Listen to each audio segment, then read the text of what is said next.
Крушение нефтяного танкера МВ Sea Impress. Это однокорпусный танкер типа Suezmax. Его владельцем является Восточное морское судоходство Испании. Был спущен 6 июня 1992 года. Танкер вечером 15 февраля 1996 года вошел в устье Клёдоу по пути в Милфорд-Хейвен в Пембрукшире, чтобы разгрузиться на нефтеперерабатывающем заводе Texaco.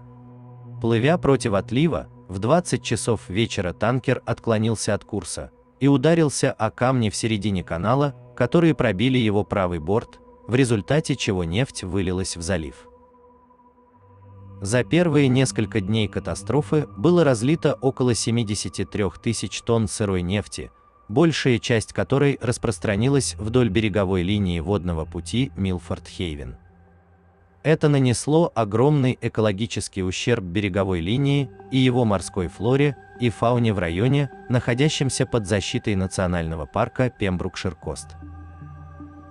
Наиболее заметный эффект разлива проявился в большом количестве птиц, покрытых нефтью. Среди пораженных птиц были кайры, гагарки и наиболее пострадавшая птица – обыкновенный турпан.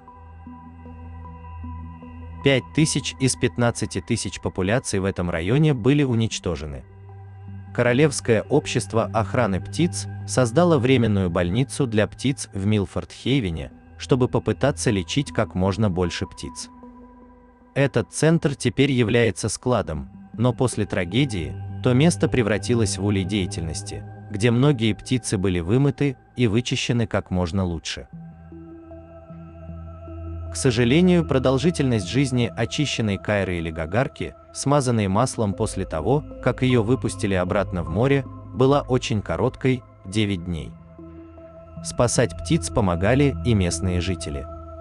Позже в исследовании британского треста орнитологии было обнаружено, что среднее время выживания спасенной замазученной гагарки составляло 7 дней. Хотя танкер сел на мель недалеко от места размножения серого тюленя, время года означало, что в этом районе находилось лишь небольшое их количество.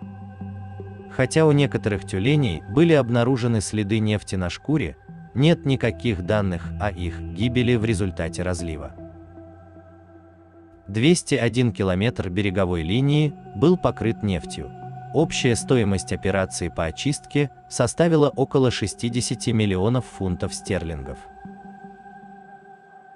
Потребовалось почти 5 лет, чтобы берег был полностью очищен и восстановлен Советом Пембрукшира, рабочими и субподрядчиками Texaco, а также защитниками дикой природы. В то время в средствах массовой информации было много спекуляций по поводу присущего однокорпусным танкерам отсутствия безопасности, особенно в связи с катастрофой МВ Брейр в Шотландии всего 3 годами ранее, который также является однокорпусным. Sea Impress был восстановлен и впоследствии переименован в Sea Spirit, а затем в Front Spirit.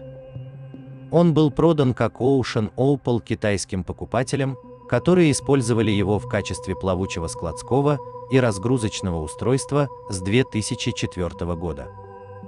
В 2012 году он был переименован в 5-й раз и стал Wind 3. Танкер был списан 2 июня 2012 года в Читтагонге. Во время доставки в Читтагонг для разборки на судоразделочной верфи Шитакунда на танкере образовалась трещина в машинном отделении. Это произошло в результате столкновения с затонувшим судном Хэн Кроу Бонг во второй половине дня 3 июня того же года.